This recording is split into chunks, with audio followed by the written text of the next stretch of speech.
El papel pesaba más que una losa en mis manos. Divorcio. La palabra bailaba ante mis ojos mientras subía las escaleras del edificio de la calle Atocha. El olor a fritura del bar de abajo se mezclaba con el aroma a lejía del rellano. 4 años. 4 años de mi vida reducidos a un sello oficial. Al abrir la puerta del piso, el aire se me atragantó. Allí estaba ella, plantada en el pasillo como una estatua de amargura. «Ya veo que has vuelto», dijo Teresa, mi ex-suegra, cruzando los brazos sobre su pecho de halcón. «Pensé que te quedarías llorando en el juzgado». No respondí. Dejé el bolso en la consola y colgué la chaqueta. «De esta casa no te llevas nada», espetó, acercándose. «Ni un plato, ni una toalla, ni esas horteradas que trajiste de tu pueblo».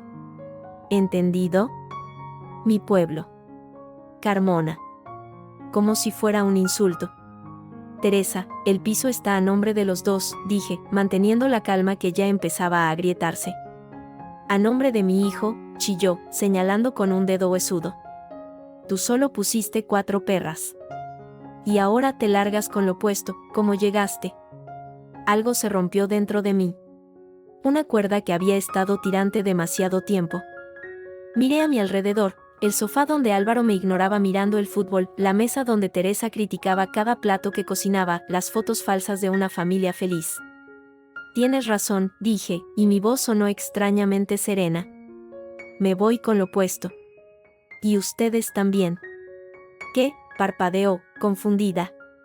No esperé a que reaccionara. Entré en el dormitorio, su dormitorio ahora, y abrí el armario. 2 maletas viejas. Las arrastré al pasillo. «¿Qué haces, loca?», gritó Teresa, siguiéndome.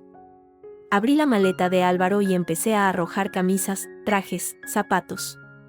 Todo a puñados. Corbates que le había regalado. El reloj caro que se compró con el dinero que yo había ahorrado. «Para. ¿Estás demente?», intentó agarrarme el brazo. La aparté con un empujón seco. Llené la segunda maleta con los vestidos negros de Teresa, sus chales, sus horribles figuritas de porcelana. Rodaron por el suelo con crujidos satisfactorios. «Llamaré a la policía», vociferaba, roja de rabia.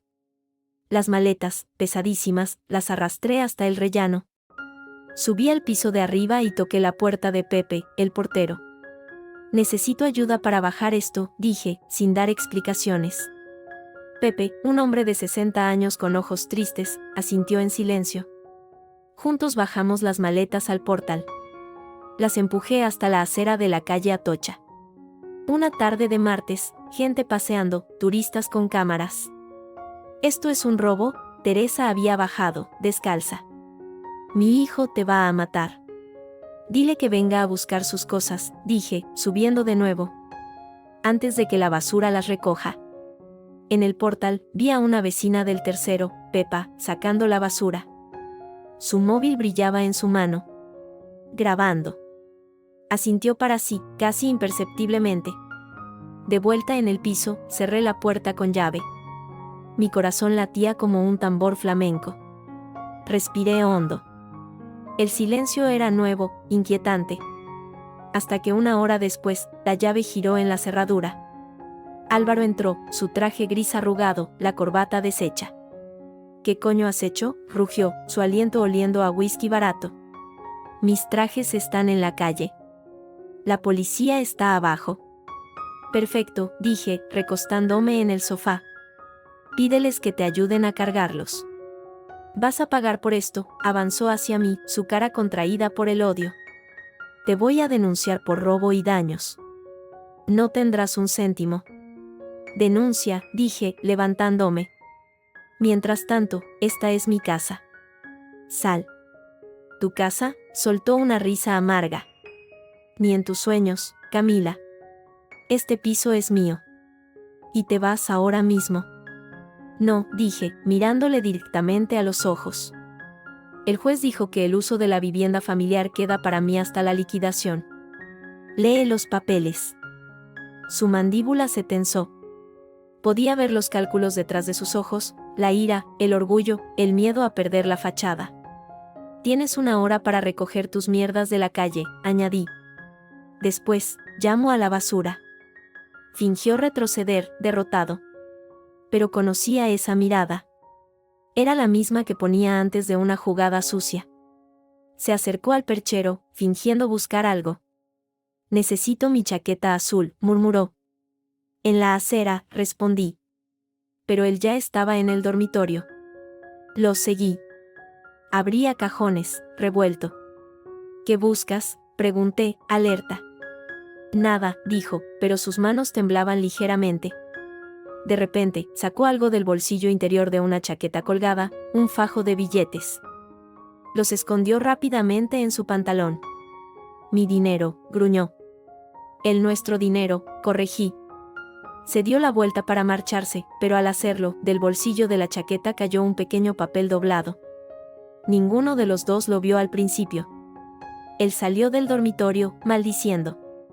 «Y recuerda», dije desde la puerta. «Si vuelves a entrar sin mi permiso, llamo a la policía. Ya tienen tu descripción». «Puta», escupió, y salió, dando un portazo que hizo temblar los cristales. Me quedé inmóvil, escuchando sus pasos bajar las escaleras. El silencio volvió, pero ahora era diferente. Estaba cargado, eléctrico. Mis ojos cayeron en el papel doblado en el suelo. Blanco, pequeño, como un recibo. Me agaché y lo recogí. Lo desdoblé lentamente. Hotel Petit Palace, calle Arenal, una fecha de hace 3 días. Habitación 407, un cargo por cena, 89 euros. Y un nombre, escrito con letra femenina, redonda, Clara. Clara. El nombre resonó en mi mente como un campanazo. Su secretaria. La risa tonta, los toqueteos, accidentales, en la oficina. Miré la fecha de nuevo. 3 días atrás. La noche que dijo estar trabajando hasta tarde. La noche que llegó oliendo a colonia barata y mentiras. Apreté el papel hasta que mis nudillos se pusieron blancos.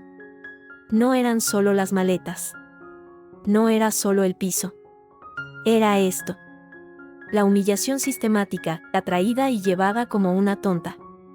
Del exterior llegaron gritos. Me asomé a la ventana.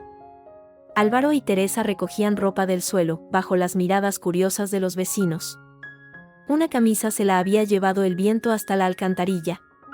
Teresa intentaba agarrar unas bragas de encaje que se habían enredado en una farola. Una sonrisa amarga se dibujó en mis labios. Que se jodan. Pero el recibo ardía en mi mano. Hotel Petit Palace. Habitación 407. Guardé el papel en mi bolsillo. Esto no terminaba aquí. Ni mucho menos. Habían subestimado a la gitana del pueblo. Y eso, lo iban a pagar caro. Sonó el móvil. Una foto de Pepa, la vecina. Tengo el video. Por si lo necesitas. Empecé a escribir una respuesta cuando otro mensaje entró. Número desconocido, Álvaro dice que no le des nada. Cuidado, esa mujer es una víbora. Me quedé mirando la pantalla. ¿Quién? ¿Clara? ¿Una amiga? ¿O alguien jugando sucio? Sonrió sin humor. Que empezara el juego. Tenía las maletas en la calle, pero la guerra acababa de comenzar. Y esta vez, no iba a llorar. Iba a quemarlo todo. El pitido del ascensor anunció su partida. Me quedé en el cilembre del piso, el recibo del hotel ardiendo en mi bolsillo. Clara. El nombre me sabía a menta y traición. Respiré hondo, el aire olía a limón y a rencor viejo, el ambientador que Teresa insistía en usar para tapar el olor a cigarrillo. Mi móvil vibró. Lucas. ¿Camila? ¿Estás bien? Su voz, siempre serena, era un cable a tierra en medio de este huracán. Acabo de tirar toda la ropa de Álvaro y su madre a la calle, dije, sin emoción. Una pausa. Luego, una risa seca. Te felicito. Me hubiera gustado verlo. ¿Y el documento? Lo tengo. El piso es mío hasta que se liquide, ¿verdad? Sí. Pero cuidado, Camila. Álvaro es un rata. Va a intentar algo. ¿Has cambiado la cerradura? Miré la puerta. No se me había ocurrido. No. Cámbiala hoy. Y revisa bien el piso. Si hay algo a su nombre, guárdalo. Documentos, facturas. Lucas, lo interrumpí. El piso. ¿Está realmente a nombre de los dos? Otra pausa, más larga. Legalmente, sí. Pero hay algo. Tu padre me llamó hace unos meses. Álvaro había ido a verle, pidiendo un préstamo para renovar la cocina. Tu padre se negó. Dijo que ya había puesto la entrada. Un frío me recorrió la espina dorsal. ¿La entrada la puso mi padre? Según el contrato de compra, sí. El 30%. Álvaro puso el 10% y el resto es hipoteca. Pero el notario era un amigo de la familia de Teresa. Los papeles están en regla, pero la procedencia del dinero es turbia. Revisa. Busca el contrato, las transferencias. Colgué y me apoyé contra la pared. Mi padre, Juan, con su tienda de aceite en Carmona, ahorrando céntimo a céntimo. Y Álvaro, haciendo creer que era su dinero. El rencor se solidificó en algo más duro, más afilado. No era solo mi dignidad. Era el sudor de mi padre. Empecé por el salón. El mueble bar de imitación de caoba. Dentro, botellas de licor caro que Álvaro nunca bebía, solo exhibía. Las saqué todas. Nada. Luego, el escritorio. Facturas de la luz, del agua, propaganda, un manual del televisor. Nada útil. Entré en el dormitorio. Su dormitorio. El olor a su colonia barata aún impregnaba el aire. Abrí los cajones de la mesilla de noche. Condones. Sin abrir. Irónico. Y un paquete de ducados, la marca de Teresa. Los tiré a la basura. El armario. Sus trajes vacíos colgaban como fantasmas. En el estante de arriba, mantas. Al mover algo duro golpeó el tablero. Una caja de zapatos vieja. La bajé. Dentro, fotos, Álvaro y yo en la boda, sonrisas falsas. Álvaro con unos tipos en un campo de golf. Y, debajo, un sobre marrón. Lo abrí. Papeles con números. Apuestas. Carreras de caballos, partidos de fútbol. Y firmas. Su firma. Deudas. Sumas que me hicieron marear. 15.000 euro, 23.000 euro, 8.000 euro. Total, más de 50.000 euros. Las manos me temblaban. Apostaba. Y perdía. Y yo, lavando platos en el bar de mi tía para ahorrar para unas cortinas nuevas. Guardé los papeles. Era oro. Luego, la habitación de Teresa. La nido. Olía a talco y a naftalina. Una virgen del Rocío en la cómoda, un crucifijo siniestro sobre la cama. Empecé por el armario. Vestidos negros, chales, un olor a pasado rancio. Nada. Pero entonces, miré la pared. El empapelado, un horror de rosas beige, tenía una sección que parecía diferente. Más lisa. Junto al cabecero de la cama. Me acerqué. Presioné. Un clic suave. Un panel del papel se despegó ligeramente. Mi corazón aceleró. Detrás, una pequeña puerta metálica empotrada en la pared. Una caja fuerte. No era grande. Tendría unos 30 centímetros de ancho. Sin llave, solo una combinación. ¿La combinación? Pensé rápido. Teresa.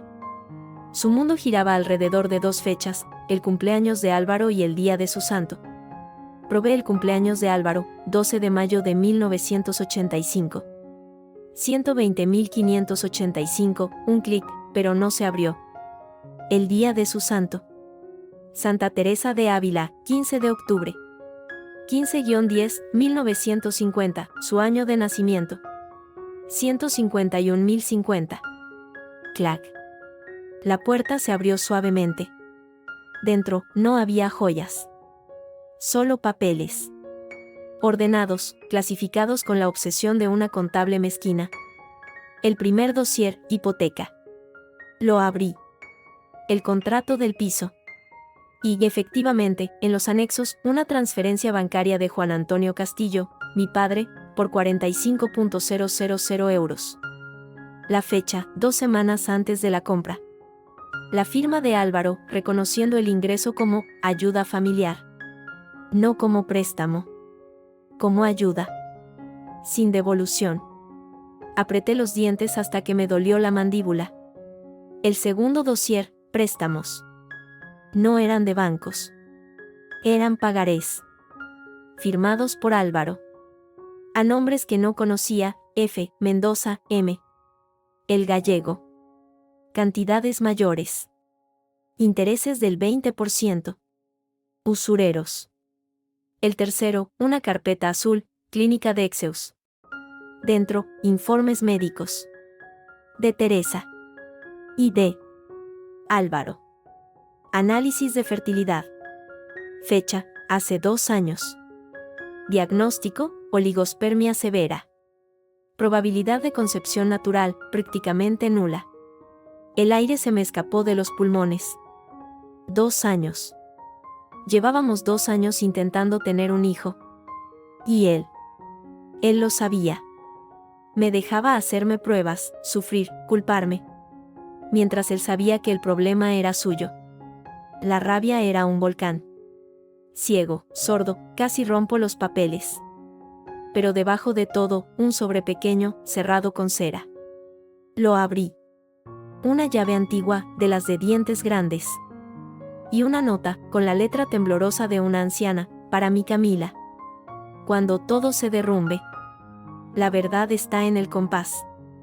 Tu abuela Sofía. Mi abuela. La que había muerto el año pasado, justo después de mi boda. La dueña del pequeño tablao flamenco en lavapiés que había cerrado hace años. Siempre me dijo, ese hombre te va a romper el compás, niña. Tenía razón. Guardé todo en mi bolso.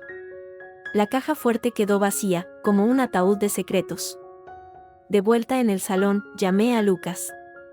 Encontré los pagarés de las apuestas. Y la transferencia de mi padre. Dios mío, murmuró.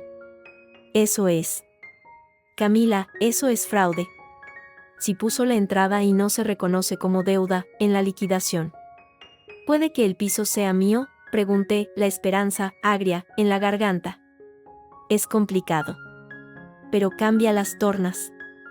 Necesito copias de todo. ¿Y la caja fuerte? ¿Algo más? Informes médicos. Álvaro es estéril. Lo sabía desde hace años. Un silencio pesado. Lo siento, Camila.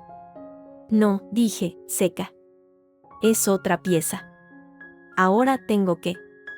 El timbre del móvil cortó la conversación. Un número desconocido. Luego te llamo, dije a Lucas, y contesté. Diga. Al otro lado, una respiración. Luego, una voz femenina, dulce como el veneno. Camila. Soy Clara. Me quedé helada. La piel se me erizó. ¿Qué quieres? Solo llamaba para ver cómo estabas. Álvaro está destrozado, ¿sabes? Dice que ha sido muy cruel. Cruel, repetí, sin tono. Sí. Él solo quería que las cosas fueran fáciles. Pero tú siempre tan dramática. Tan gitana. La palabra, dicha con ese desprecio almibarado, me encendió. Si has llamado para eso, cuelga. Espera, su voz perdió la dulzura. Solo quería que supieras una cosa. Él nunca fue tuyo. En la boda, cuando te besaba, ya pensaba en mí. Cuando dormías a su lado, soñaba conmigo. Él siempre fue mío. Cada palabra era un clavo en el corazón. Pero ya no sangraba. Quemaba. ¿Y por qué me llamas, Clara? ¿Para fardar? ¿O por qué sabes que, ahora que está en la calle, te va a pedir dinero a ti para pagar sus deudas de juego?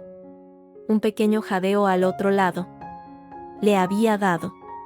No sabe de lo que hablas. Sí. Lo sé. Los pagarés. El gallego. Suena peligroso. ¿Álvaro te ha presentado ya a sus amigos prestamistas? Cállate. O mejor, continué, inspirando una idea repentina. ¿Dónde está ahora? ¿Contigo? Eso no te importa. Pero en ese momento, al fondo, a través del teléfono, llegó un sonido. Inconfundible. El golpeteo rítmico de un martillo neumático. Y una voz, gritando para superar el ruido: «Oye, Álvaro, pásame la llave de tubos del 13». Y otro sonido. Más cercano. El claxon característico, 2 pitidos cortos, de un modelo concreto de moto. Una Yamaha. Como la que Álvaro tenía en el taller de su primo, Mecánicos Manolo, en la calle Embajadores. Clara colgó bruscamente. Me quedé con el móvil pegado a la oreja, el sonido del taller aún resonando en mi mente. Mecánicos Manolo. Su guarida. Donde escondía el coche cuando debía dinero. Donde su primo Manolo, un tipo ancho de espaldas y pocas luces, le hacía favores. Miré el sobre de mi abuela. La llave antigua. La verdad está en el compás. El compás. El ritmo del flamenco. El latido. Mi abuela había sido bailaora. Su tablao, el duende, estaba en Lavapiés, a 10 minutos del taller de Manolo. No era una coincidencia. Sonreí, por primera vez en meses. Una sonrisa que no llegaba a los ojos. Álvaro estaba en el taller. Clara, asustada, y yo tenía una llave y una verdad por descubrir. Cogí el bolso con los documentos, la llave antigua bien guardada. Antes de salir, miré el piso desolado. Mi prisión. Ahora era mi campo de batalla. Fui a la puerta, pero me detuve. Volví al dormitorio, al armario de Teresa. Saqué su estúpida Virgen del Rocío. La llevé a la ventana que daba a la calle. Abrí la ventana. Abajo, en el portal, Teresa forcejeaba con una maleta rota. Álvaro, de espaldas, hablaba por teléfono, gesticulando. Dejé caer la Virgen. Cayó en cámara lenta, girando. Se estrelló en la acera, a medio metro de ellos, estallando en 1000 pedazos de yeso pintado. Los dos se sobresaltaron, miraron hacia arriba. Álvaro me vio. Su cara era un poema de odio impotente. Levanté la mano y saludé, con los dedos. Luego, cerré la ventana, me puse la chaqueta y salí. Tenía un taller que visitar, y una verdad enterrada en el compás de un tablao olvidado. La guerra, como el martillo neumático que había oído por teléfono, acababa de empezar a golpear. Y esta vez, yo llevaba el ritmo. La llave antigua de mi abuela pesaba en el bolsillo mientras salía del edificio. En la acera, los fragmentos de yeso de la Virgen parecían un símbolo perfecto, su falsa santidad, hecha añicos. Ni Teresa ni Álvaro estaban ya. Se habían esfumado, llevándose sus jirones de dignidad. En lugar de dirigirme al taller de Manolo o al antiguo tablao, un instinto me llevó de vuelta arriba. La caja fuerte vacía era un tesoro, pero Teresa era una urraca. Si escondía pagarés allí, habría más. Y si quería ganar esta guerra, necesitaba todas las armas.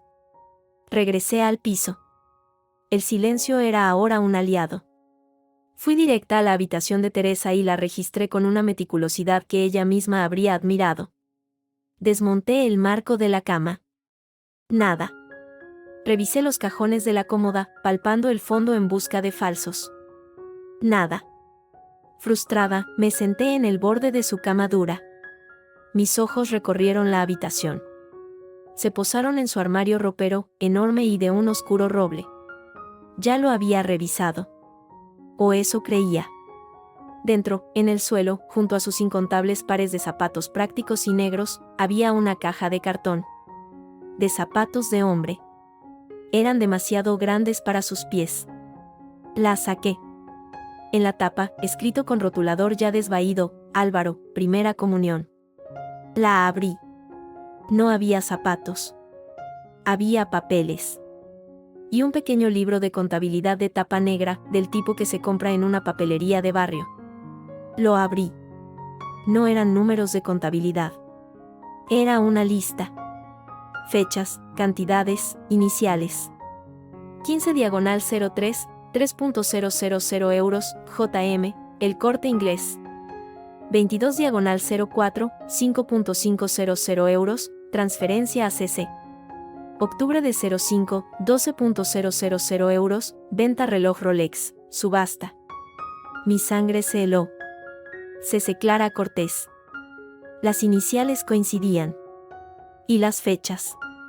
Las fechas eran de los últimos 2 años. Cantidades que nunca vi entrar en nuestra cuenta común. Álvaro estaba vaciando activos. Vendiendo cosas que yo creía que teníamos, o recibiendo dinero que nunca declaró. Al final del libro, una nota suelta, garabateada en el reverso de una factura de luz, con Manolo, lo del coche. 8.000, listo para la transferencia a Mónaco. Mónaco. El paraíso fiscal. La puerta de escape. Cogí el libro con manos que apenas temblaban. Esto era más grande que unas deudas de juego. Esto era premeditación. Fraude fiscal. Blanqueo, quizás. El sonido de la llave girando en la cerradura principal me hizo saltar el corazón a la garganta. No había tenido tiempo de cambiarla. La puerta se abrió de golpe. No era Álvaro.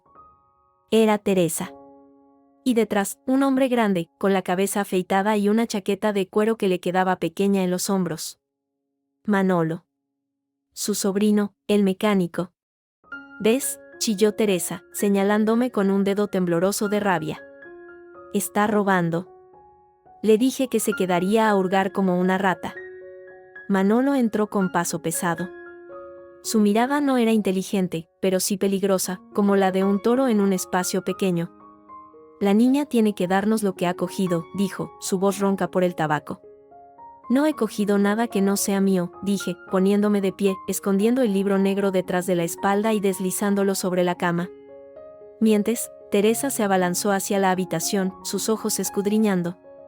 Has abierto mi caja fuerte. Lo sé. Dame mis papeles. Tus papeles son pagarés por las deudas de juego de tu hijo, espeté, manteniendo la voz firme a pesar del miedo que me atenazaba el estómago. Y la prueba de que mi padre pagó la entrada de este piso. ¿Quieres que se lo enseñe a un juez?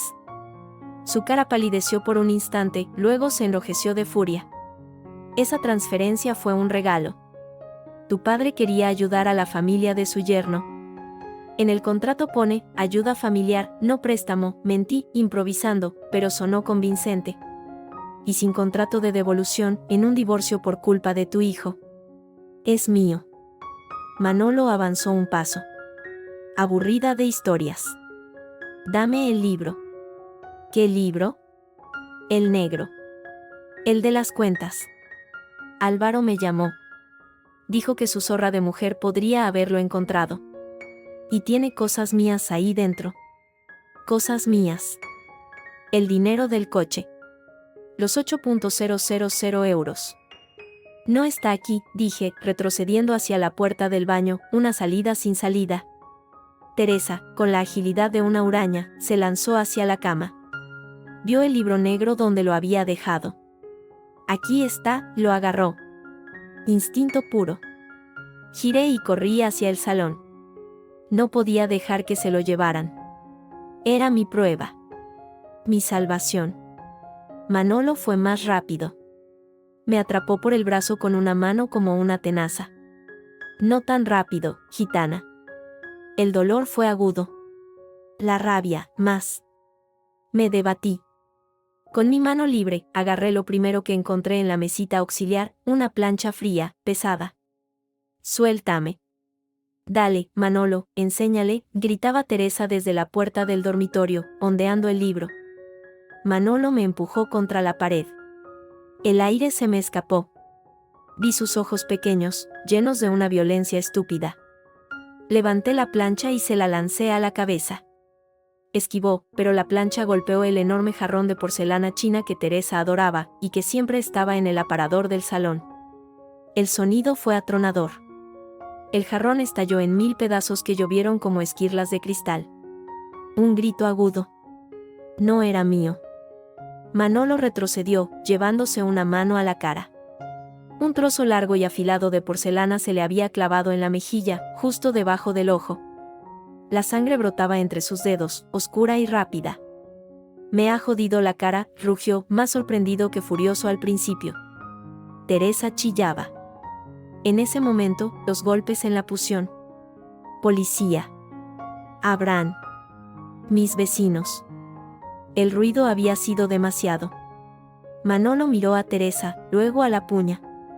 Maldijo y, con la mano aún apretada contra su cara sangrante, empujó a Teresa hacia la puerta trasera de la cocina, que daba a la escalera de servicio.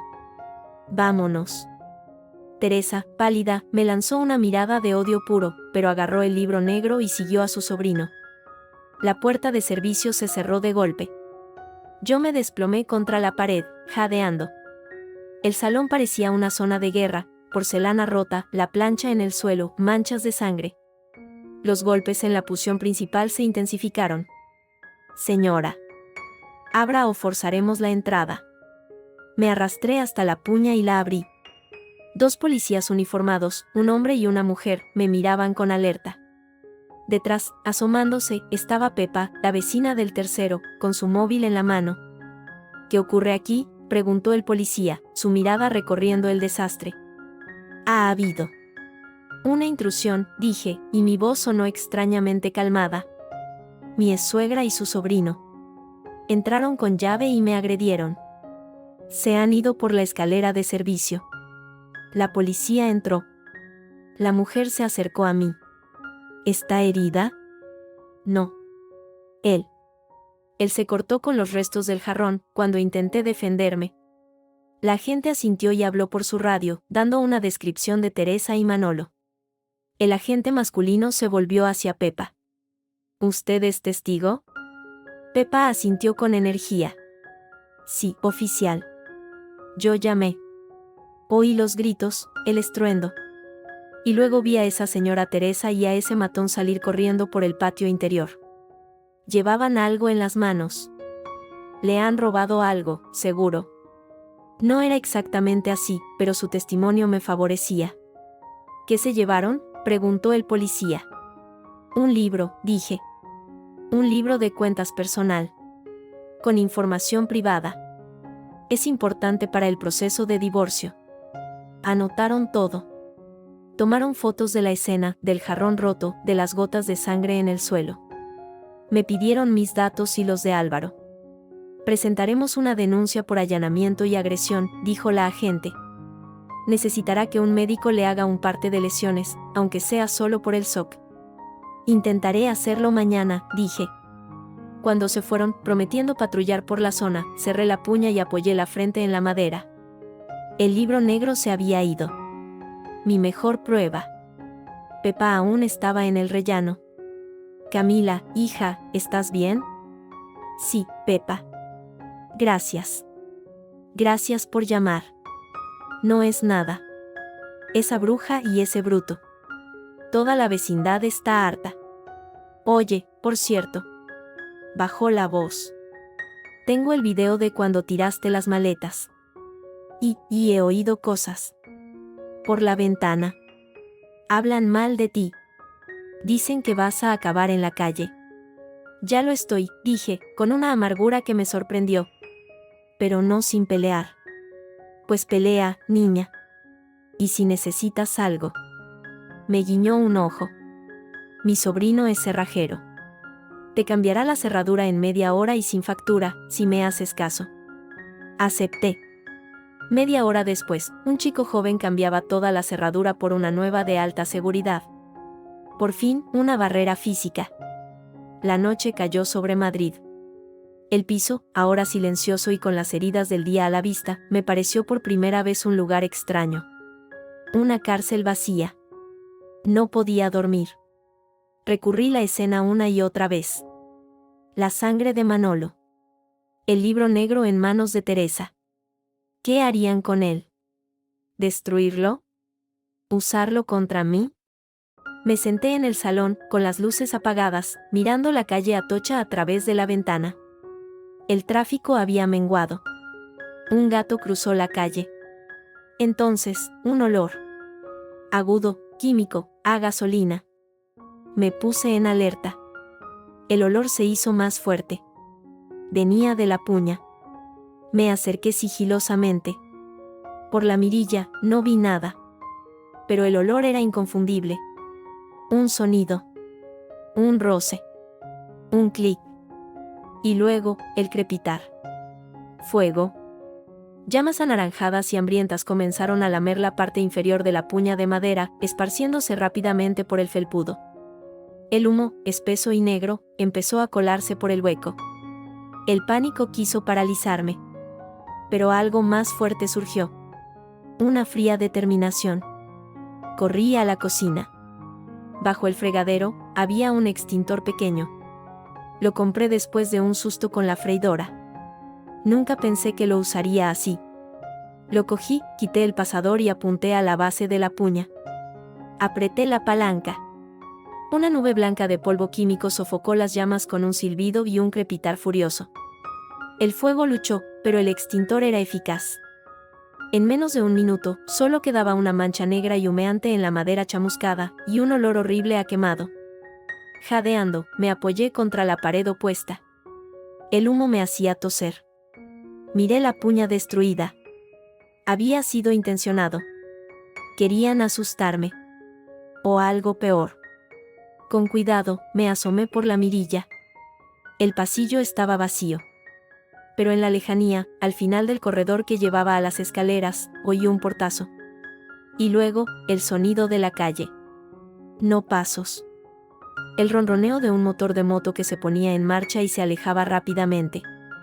Me apresuré a la ventana del salón que daba a la calle. Abrí el batiente, tosiendo por el humo residual.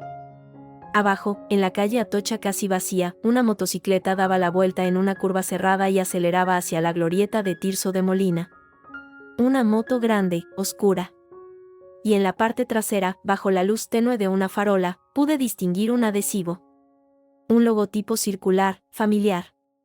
Un engranaje con una llave inglesa cruzada. El logo de Mecánicos Manolo. No había sido Álvaro. Había sido alguien de su taller. Su primo, quizás, o uno de sus matones. Con la cara vendada y un rencor nuevo. Cerré la ventana. La noche madrileña parecía de repente más fría, más hostil. El libro negro había desaparecido. Mi puña estaba quemada. Pero el extintor había funcionado. Y yo seguía en pie. Me di la vuelta y miré el desastre del salón, el hueco oscuro y chamuscado de la puña. Sonreí, una sonrisa sin alegría, solo determinación. Querían fuego. Pues tendrían fuego. Pero el próximo incendio lo empezaría yo. Y no se apagaría con ningún extintor. Cogí el móvil. Tenía una llamada que hacer. A Lucas. Y luego, una visita que realizar. A un antiguo tablao en Lavapiés. Allí, en el compás que mi abuela mencionó, encontraría mi siguiente arma. Y mi próximo movimiento. La partida estaba lejos de terminar. Y yo acababa de aprender a jugar sucio. El olor a gasolina quemada aún impregnaba el portal de mi edificio al salir al día siguiente. La puerta, carbonizada y con la cerradura nueva, era un recordatorio mudo. Necesitaba aire, distancia. Y respuestas. La llave antigua de mi abuela Sofía ardía en mi bolsillo. La verdad está en el compás. Tomé el metro en Sol, dirección Lavapiés. El trayecto fue un borrón de anuncios y caras cansadas. En mi mente, un solo nombre, El Duende. El local estaba en la calle del Olivar, una travesía estrecha y empinada, alejada de las rutas turísticas. La fachada era discreta, una puerta de madera oscura, desgastada, y un cartel de hierro forjado, oxidado, que apenas dejaba leer las letras, Tablao Flamenco El Duende. Las ventanas, altas y estrechas, estaban sucias y con las persianas medio caídas. Un candado nuevo, brillante y anacrónico, cerraba la puña. Introduje la llave antigua. No giró. Lo intenté de nuevo, con más fuerza. Nada. El candado nuevo era de Álvaro, seguro. Una sensación de pérdida me inundó. Este lugar, el santuario de mi infancia, donde aprendí a bailar antes de que Teresa me dijera que el flamenco era cosa de gitanas bajas, también me estaba vedado. Di una patada a la puña, frustrada. El sonido hueco resonó en la calle vacía. ¿Busca a alguien? Me volví. Un hombre mayor, con un delantal de cuero y las manos manchadas de grasa, salía de una portería contigua. Tenía el pelo blanco, muy corto, y una barba de 3 días. Sus ojos, de un azul desvaído, me escrutaron con curiosidad. El local. Era de mi abuela, dije, sin saber por qué le daba explicaciones. El hombre se acercó, y de repente, su expresión cambió. Se iluminó. Camila. La niña de Sofía. ¿Eres tú? Sí. ¿Antonio? Él mismo, sonrió, mostrando una dentadura con huecos. El guitarrista. Tu abuela me salvó la vida, me dio trabajo cuando nadie más lo hacía. Su sonrisa se desvaneció al mirar el candado. Pero ya no es suyo, ¿verdad? Él se lo llevó. ¿Álvaro? Sí. Hace unos meses. Vino con un notario y unos papeles. Dijo que la señora Sofía se lo había dejado en herencia directa a él. Por ser el marido de su nieta. Yo estaba aquí, arreglando una tubería. Tu abuela jamás habría hecho eso. Jamás. Un frío me recorrió la espalda. Mi abuela, en su lecho de muerte, confusa por la medicación. ¿Firmó algo? Era posible. ¿Y dentro? ¿Qué pasó con las cosas de mi abuela? Antonio bajó la voz, aunque no había nadie más en la calle. Entraron, sacaron cajas. Sobre todo papeles. ¿Y los cuadernos? ¿Qué cuadernos? Los de las recetas. Los secretos. La salsa Sofía, la que hacía famoso al bar. Los dulces. Tu marido vendió las recetas de la abuela a una empresa de alimentación de Sevilla. Yo lo oí por teléfono, cuando vino a sacar las últimas cajas. Hablaba de explotación comercial y royalties. La rabia fue un puño en el estómago. No solo el local. Hasta los sabores de mi abuela, su legado más íntimo, lo había convertido en moneda. ¿Puedo entrar?, pregunté, casi suplicante. Antonio miró a ambos lados de la calle. Luego, sacó un llavero de su bolsillo. Tenía una llave larga, antigua. La copia de la vieja cerradura. La de siempre. La nueva solo está en el candado. Por dentro, la puña sigue siendo la misma. Con movimientos rápidos, quitó el candado nuevo, estaba solo enganchado, sin cerrar con llave, y usó su llave en la cerradura interna. La puña se dio con un chirrido. El interior olía a polvo, a humedad y a recuerdos. Las mesas y sillas estaban amontonadas, cubiertas con sábanas. El pequeño escenario, vacío. La barra, desnuda. Pero en las paredes, aún colgaban fotos descoloridas, mi abuela en pleno vuelo, con su traje de volantes, Antonio, joven, con su guitarra, caras anónimas, felices, con copas en la mano. Él no quiso las fotos, dijo Antonio, siguiendo mi mirada. Dijo que daban mal aspecto. Que cuando reabriera, sería un lugar moderno.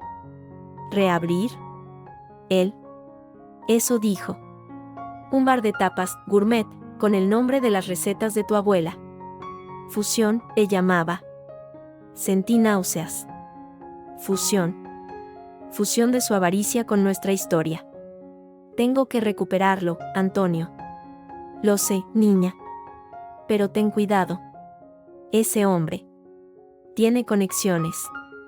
Y no le tiembla la mano. Rebusqué detrás de la barra, en los estantes vacíos. Nada.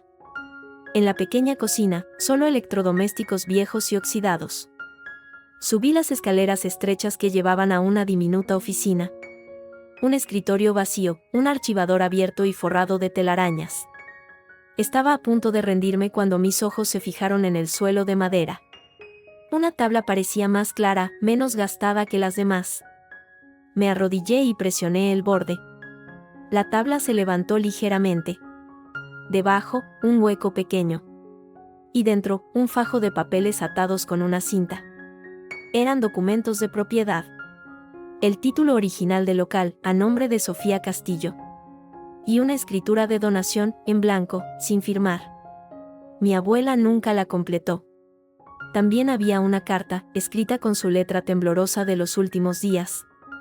Querida Camila, si lees esto, es que todo ha salido mal. No firmes nada que te dé Álvaro. Este local es tuyo. Siempre lo fue. La llave abre más que la puerta. Busca en el compás. Te quiere, tu abuela.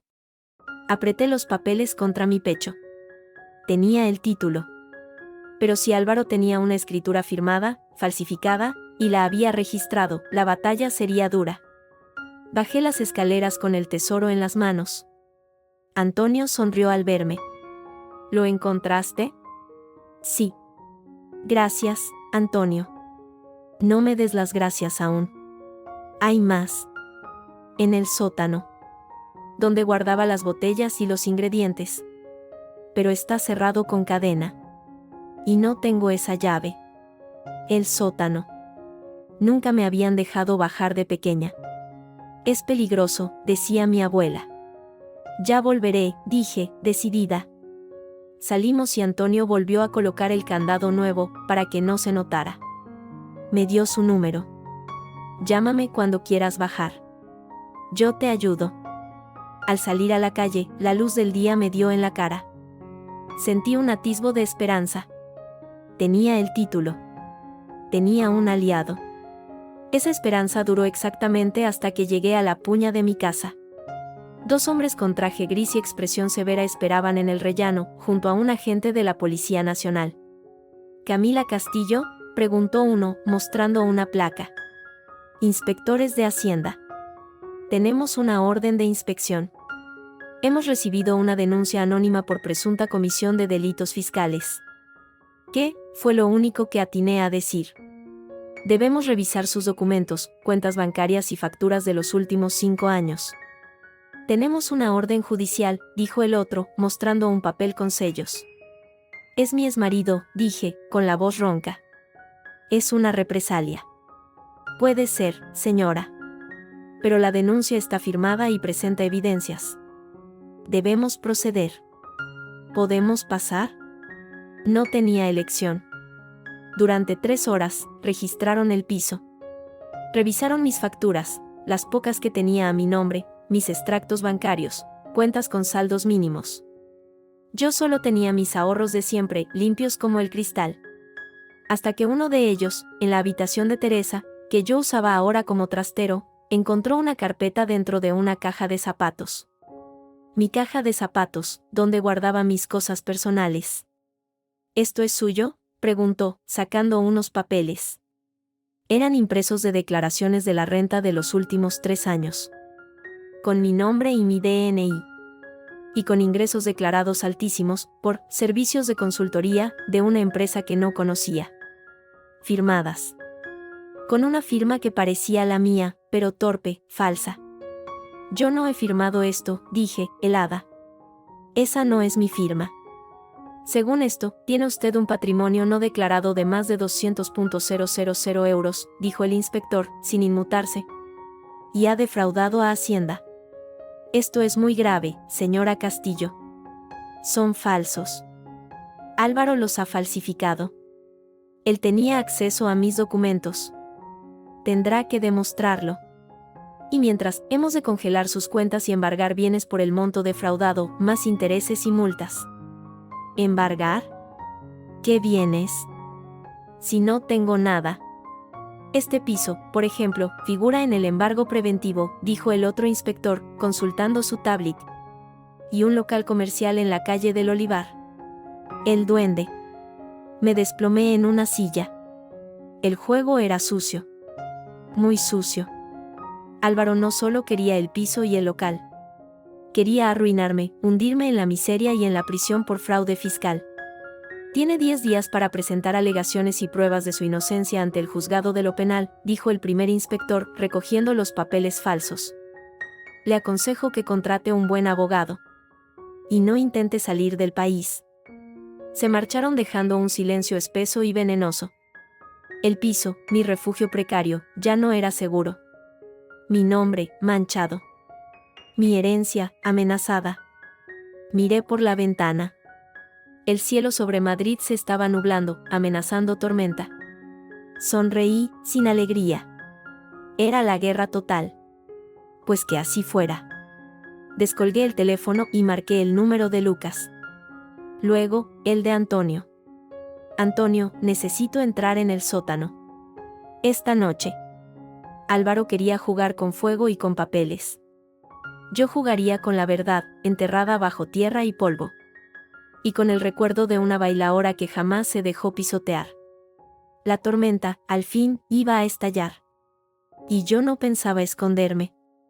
El sótano del duende olía a tierra húmeda, a vino añejo y a tiempo detenido.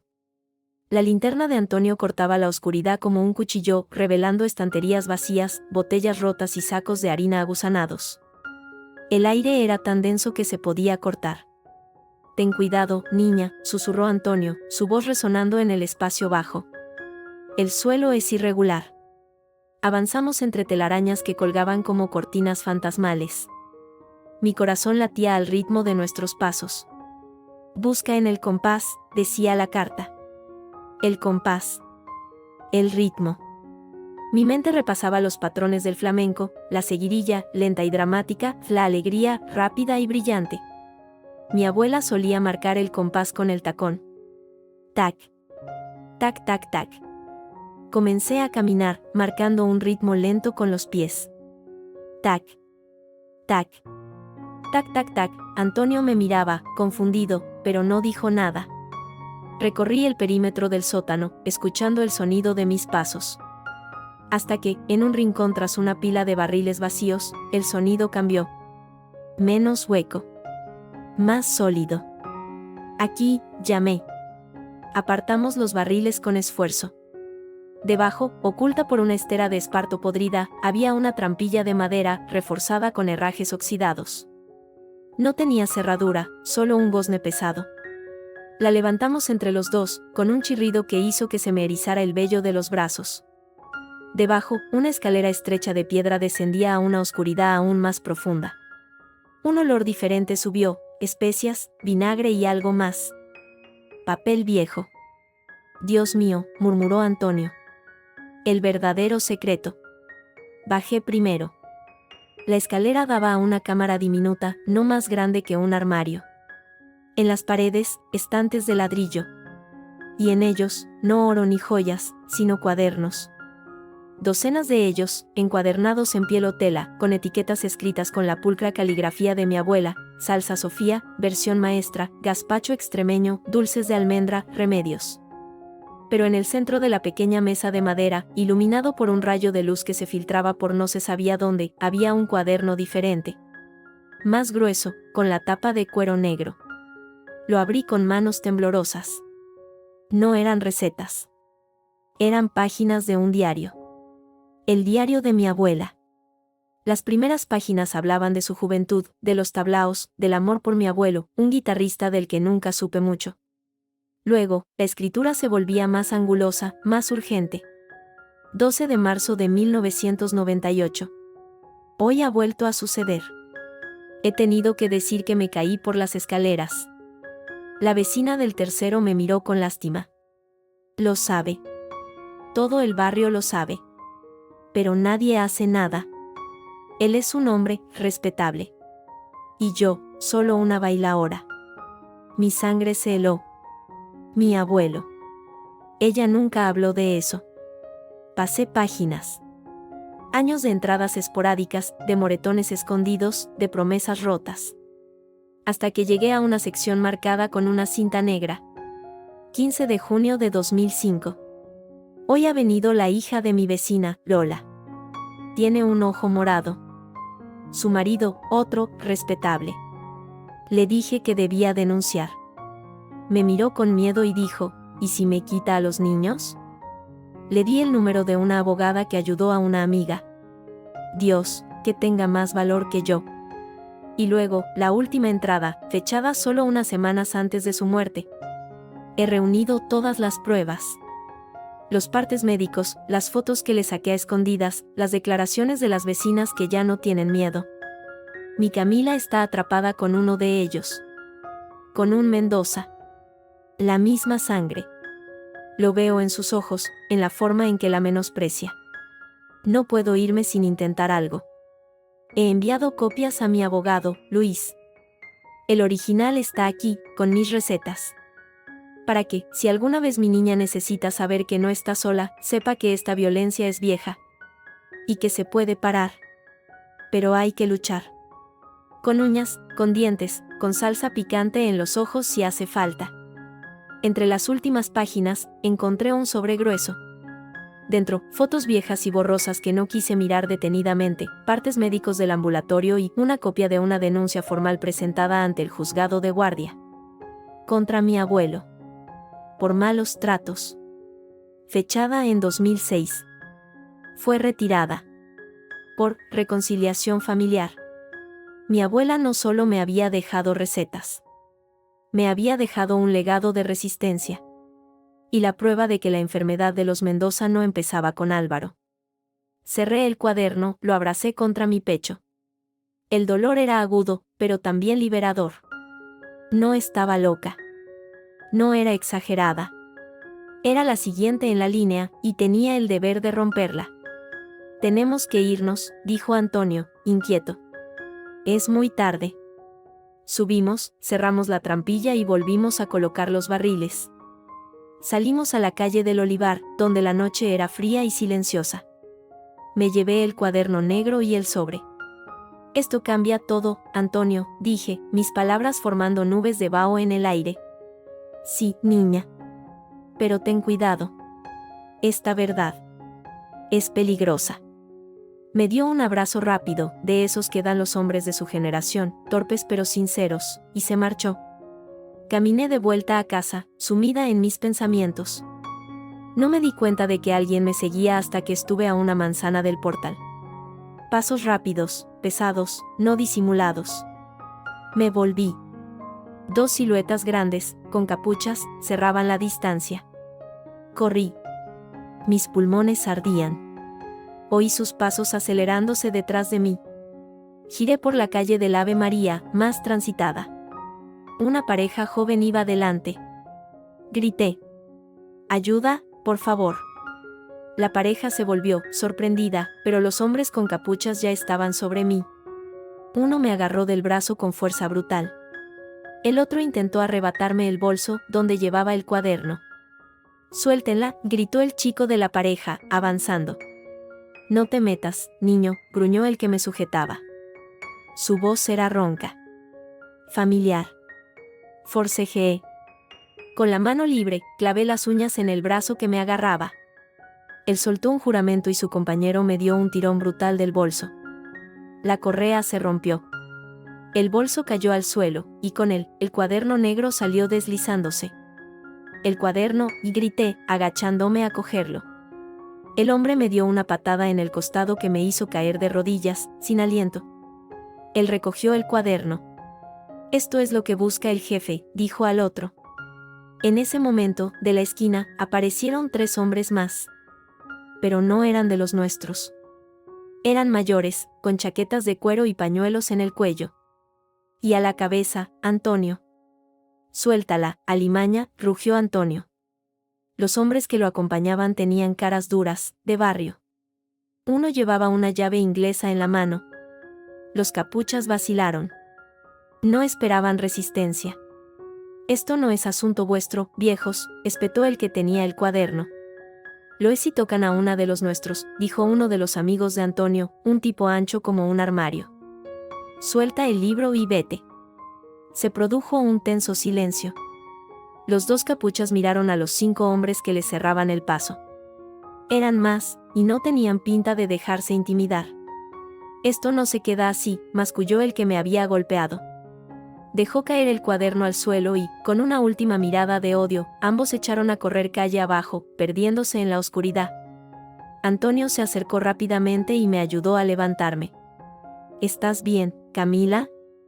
Sí. Sí. Gracias. ¿Quiénes son? Viejos amigos del barrio. Del tablao. Gente a la que tu abuela ayudó. Cuando salí de tu casa, tuve mala espina. Los llamé. El hombre ancho recogió el cuaderno y me lo dio.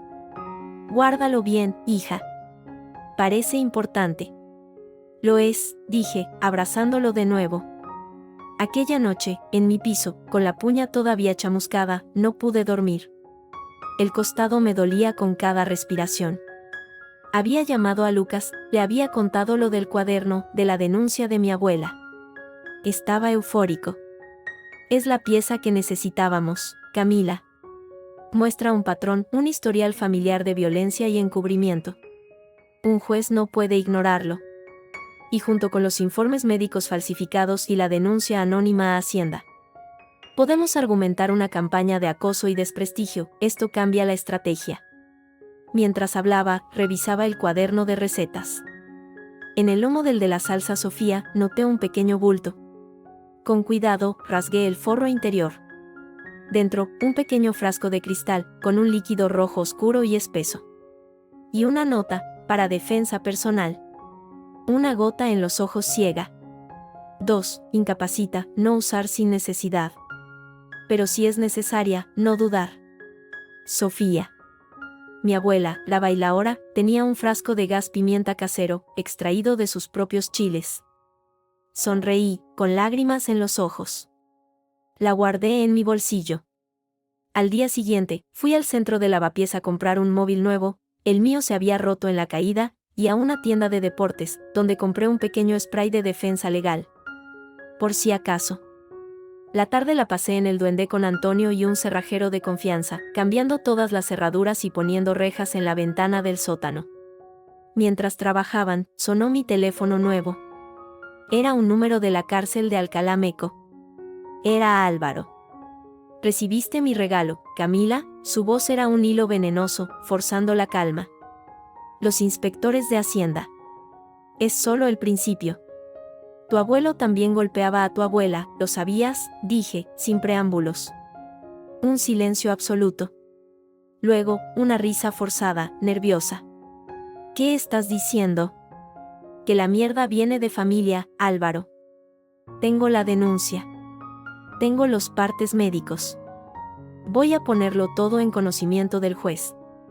A ver qué dice de tu honorabilidad, entonces. Tú no te atreverás, rugió, perdiendo los estribos, son calumnias, papeles viejos. Como los que falsificaste con mi firma. Vamos a ver a quién le creen. Colgué. Temblorosa, pero satisfecha. Le había tocado un nervio profundo. Esa noche, de vuelta en mi piso, exhausta, me duché y me acosté. El sueño fue profundo, pesado, como de los que siguen a un día de combate. Hasta que un sonido me despertó. No era un ruido fuerte. Era un clic. El clic de la puña de mi dormitorio al abrirse. Me quedé inmóvil, paralizada. La puña estaba cerrada con llave. Había puesto una silla debajo del pomo, por si acaso. Pero la silla no se había movido. No había forcejeo. Abrí los ojos 1 milímetro. La luna, a través de la ventana, iluminaba débilmente la habitación. Una silueta estaba junto a mi cama. No se movía. Solo me observaba. El pánico me heló la sangre. No podía gritar. No podía moverme. La silueta se inclinó lentamente. No me tocó. En cambio, dejó algo pequeño y brillante en mi mesita de noche.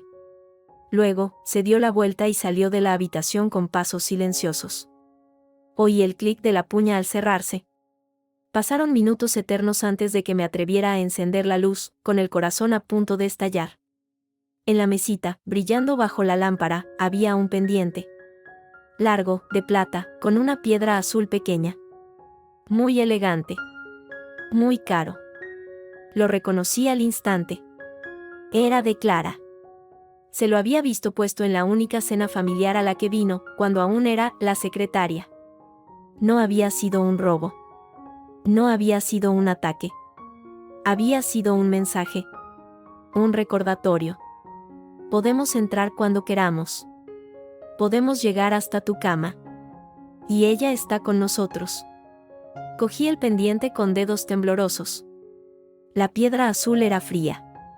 En lugar de miedo, lo que surgió en mí fue una rabia tan blanca y pura que casi podía tocarla. Estaba harta de mensajes. Harta de amenazas veladas. Harta de juegos. Miré el frasco de salsa de mi abuela, que había dejado en la mesita junto a la cama. Mañana iría a ver al abogado. Mañana presentaría todas las pruebas. Pero antes, tenía una visita que hacer. A un taller de mecánicos en Embajadores. Ya era hora de que los mensajes los diera yo. Y los míos no serían con pendientes. La visita al taller mecánicos Manoló en Embajadores nunca se produjo. El pendiente de Clara en mi mesilla era una línea roja. Una intrusión que convertía mi refugio en una jaula. Ya no se trataba de papeles o propiedades. Se trataba de mi cuerpo, de mi sueño, de mi último reducto de seguridad. Y eso exigía una respuesta distinta. No iría sola. No daría a Álvaro y a sus matones el placer de verme asustada, llegando como una furia descontrolada.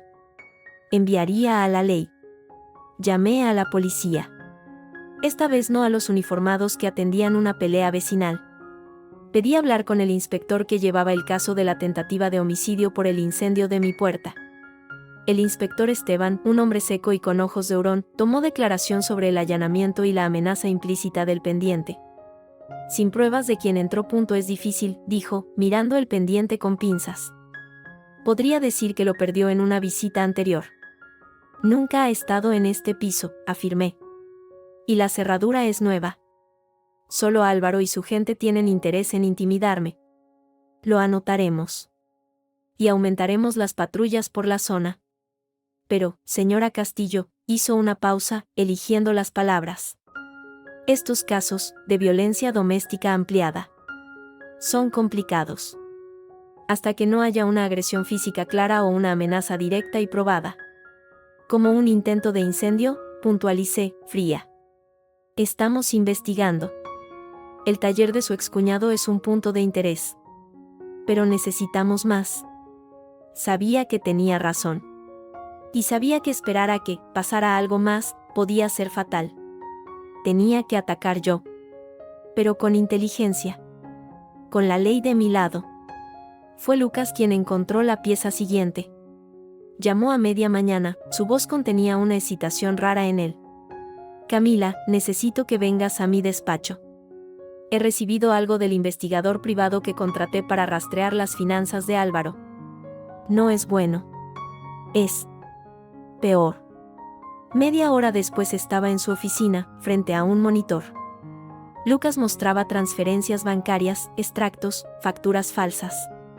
Un laberinto de dinero que salía de empresas fantasma de Álvaro y acababa en cuentas en paraísos fiscales. Pero una ruta llamó la atención: pagos regulares, pequeños pero constantes, a una cuenta a nombre de un tal Ramón Valls. Y junto a los movimientos, una dirección, un apartamento en un barrio caro de Madrid. ¿Ramón Valls?, pregunté. Funcionario de nivel medio en el ayuntamiento. Del Departamento de Licencias Comerciales. El que firmó la autorización express para el cambio de titularidad de El Duende hace meses. El aire se me atoró en los pulmones. Así lo hizo. Un soborno. ¿Tenemos prueba? Mi voz era un hilo. Tenemos el dinero. Tenemos la conexión. No tenemos el por qué, pero un juez puede ordenar una investigación. Es un delito de cohecho. Si lo atamos con la falsificación de firmas en la donación del local y los papeles de Hacienda. Camila, esto ya no es un divorcio conflictivo. Esto es delincuencia económica. De las que llevan a la cárcel sin derecho a fianzas excarcelatorias. Necesito más, dije, las ideas girando en mi cabeza. Necesito algo personal. Algo que lo ate a todo, que muestre el patrón. La denuncia de mi abuela es buena, pero es del pasado. Necesito algo de mi pasado. Algo que una el odio de Teresa, la avaricia de Álvaro. Y a mí. Lucas me miró, comprensivo. Tu madre. Suspiré. Un dolor antiguo, sordo, se removió en mi pecho. Mi madre, Elisa, se había suicidado cuando yo tenía 10 años.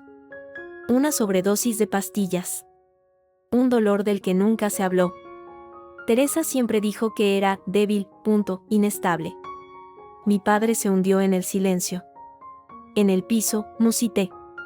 Hay un trastero, arriba, en el altillo. Allí guardaban cosas viejas. De cuando mi madre vivía con nosotros al principio. Teresa nunca dejó que las tocara. Nunca quise hacerlo. Quizás sea el momento, dijo Lucas suavemente. El altillo era un espacio bajo el tejado, lleno de polvo, cajas olvidadas y el aroma seco del tiempo detenido. Una bombilla desnuda colgaba de un cable. La encendí.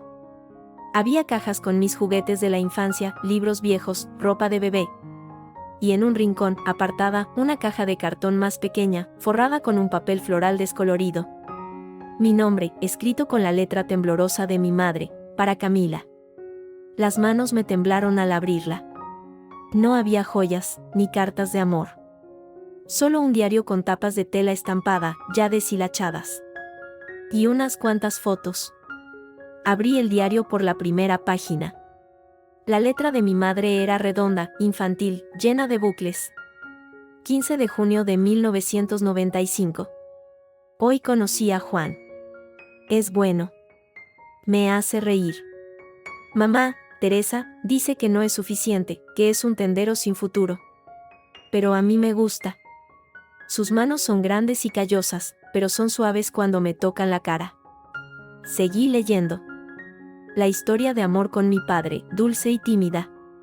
La boda modesta, a la que Teresa fue de negro y sin una sonrisa. La mudanza al piso de la calle Atocha, que entonces era solo de los padres de Álvaro. La presión constante. Teresa me dice que no sirvo para limpiar. Que mi estofado no tiene sabor. Que Juan merece más. Luego, el embarazo. Mi embarazo. 3 de enero de 1996. Estoy embarazada. Juan está feliz. Teresa me ha mirado con esos ojos fríos y ha dicho, a ver si es niño. Las niñas son un quebradero de cabeza. Tengo miedo. Las páginas se volvieron más oscuras, más angustiadas. Las críticas de Teresa se convirtieron en sabotaje, escondía su medicación para la ansiedad, le echaba sal en la comida diciendo que no tenía sabor, le rompía cosas y decía que había sido ella, torpe. Y luego, la entrada que me heló la sangre. 7 de mayo de 1996. Hoy Teresa me llevó a un sitio. Una clínica privada. Dijo que era para una ecografía. Pero el médico no era ginecólogo. Me habló de riesgos, de mi inestabilidad. Me dijo que un bebé sería una carga demasiado grande para mí, psique frágil. Me ofreció una solución. Una interrupción. Teresa estaba a mi lado, asintiendo. Es lo mejor, Elisa. Para ti, para Juan, para todos. Me fui corriendo. Lloré toda la noche. Juan no está. Está de viaje por trabajo. Tengo miedo de que cuando vuelva, ella ya le haya convencido. Mi padre nunca supo. Mi madre nunca se lo contó. El miedo la paralizó. Las últimas entradas eran desgarradoras. Hablaban de un aislamiento total. De que Teresa controlaba sus llamadas, sus salidas. De que Álvaro, entonces un adolescente arrogante, la miraba con desprecio. Y de una depresión profunda, que ni mi nacimiento, yo, una niña, otra decepción para Teresa. Pudo aliviar. La última página, fechada una semana antes de su muerte, decía: no puedo más. Esta casa me está matando. Teresa me ha dicho que soy una mala madre, que Camila estaría mejor sin mí. A veces pienso que tiene razón. Juan es bueno, pero está ciego. O no quiere ver. Hoy he ido a la farmacia. He reunido suficientes. Sé que es cobardía. Pero es la única puerta que veo abierta. Perdóname, Camilita, te quiero más que a mi vida, por eso te la quito de encima. Ojalá encuentres más fuerza que yo. No pude seguir. Las lágrimas cegaban las palabras. Un dolor salvaje, nuevo y a la vez viejo como yo misma, me desgarró por dentro. No fue solo la tristeza. Fue la rabia. una rabia blanca, pura, dirigida a la sombra de Teresa, a la complicidad pasiva de mi padre, al monstruo que creció en esa casa y que después me eligió a mí. Cerré el diario, lo abracé. Mi madre no era débil. Había sido acosada, acorralada y envenenada lentamente por una mujer malvada hasta quitarle toda esperanza. Y yo había dormido bajo el mismo techo que esa mujer. Me había sentado a su mesa. Había llamado a su hijo, amor. Salí del altillo como sonámbula. Bajé las escaleras hasta el salón. El diario de mi madre en una mano, el de mi abuela en la otra. 2 generaciones de mujeres rotas por la misma familia. Y yo era la tercera. Sonó el teléfono. Era Lucas. Camila, lo siento, tengo malas noticias. El juez ha denegado la medida cautelar para proteger el duende. Dice que los documentos de tu abuela no son suficientes frente a la escritura registrada por Álvaro. El embargo de Hacienda sigue en pie. Tenemos que presentar más pruebas, y rápido, o lo perderás. Su voz sonaba cansada, frustrada. Tengo más pruebas, dije, y mi voz sonó extrañamente serena, fría como el acero. Mejores. Voy para allá. Metí los 2 diarios en un bolso. Luego, miré el frasco de salsa picante de mi abuela. Lo cogí también. No como arma. Como símbolo. Bajé a la calle. La tarde estaba gris, amenazando lluvia. Aparqué mi viejo Seat en el parking subterráneo cerca del despacho de Lucas. Era barato y poco frecuentado a esas horas. Las luces fluorescentes parpadeaban, creando sombras inquietantes entre los pilares de hormigón. Caminaba hacia el ascensor cuando lo oí. Un motor apagándose. Pasos rápidos detrás de mí. Más de un par. Me volví. 2 hombres. Con pasamontañas. Y en sus manos, barras de metal. No hubo palabras. No hubo amenazas. Solo intención pura y dura en sus ojos visibles a través de las aberturas de la lana. El miedo me golpeó, pero fue inmediatamente barrido por la rabia. La rabia de mi madre, de mi abuela, la mía. No. No aquí. No después de lo que acababa de leer. Uno de ellos se abalanzó. Yo me agaché, esquivando el golpe de la barra que silbó sobre mi cabeza. De mi bolso, sin pensar, saqué el frasco de mi abuela. No era un spray. Era un tarro con líquido. El segundo hombre intentó agarrarme por detrás. Me giré y, con todas mis fuerzas, estampé el frasco de cristal contra el suelo, a sus pies. No estalló. Se hizo añicos. Y una nube de polvo rojo, increíblemente picante, se elevó como una explosión silenciosa. El hombre que estaba más cerca gritó, llevándose las manos a la cara. El polvo, una concentración seca de los chiles más feroces que cultivaba mi abuela, le cegó al instante, entrando en sus ojos, su nariz, su boca. Toser, escupir, maldecir. El otro, sorprendido, retrocedió un paso. Fue su error. Yo ya tenía en la mano lo único que podía usar como arma, las llaves del coche, con el llavero de metal pesado que mi padre me había regalado, una figurita de un toro. Con un grito que salió de un lugar profundo y primitivo, me lancé. No a su cuerpo, que era más grande y fuerte. A su cara. El llavero, afilado en una punta, se clavó en el hueco de su pasamontañas, donde debería estar la garganta. No fue un golpe profundo. Pero fue suficiente. El hombre soltó un sonido ahogado, un gorgoteo, y retrocedió, tambaleándose, llevándose las manos al cuello. El primer hombre seguía ciego, frotándose los ojos desesperadamente, escupiendo y maldiciendo. No esperé. Corrí.